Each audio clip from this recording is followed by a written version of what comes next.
સમાચાર અમદાવાદથી કે જ્યાં બાબા સાહેબની જન્મ જયંતિ નિમિત્તે કોંગ્રેસની યાત્રા કોંગ્રેસ દ્વારા બંધારણ બચાવો યાત્રાનું આયોજન કરવામાં આવ્યું। યાત્રામાં શક્તિસિંહ ગોહિલના સરકાર પર પ્રહાર।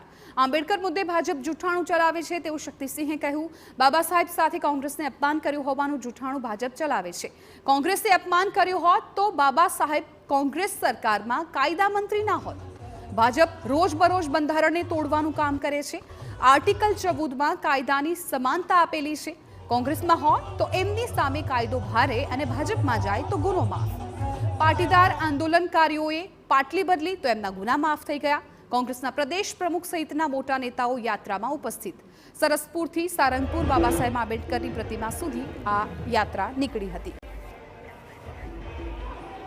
તો આજે જે રીતે ભારતીય જનતા પાર્ટીની સરકાર વિરોધ પક્ષ માટે કાયદો જુદો, દબાણ અને પક્ષ પલટો કરીને આવે એટલે કાયદો જુદો, એના માટે આ બંધારણનો ભંગ છે।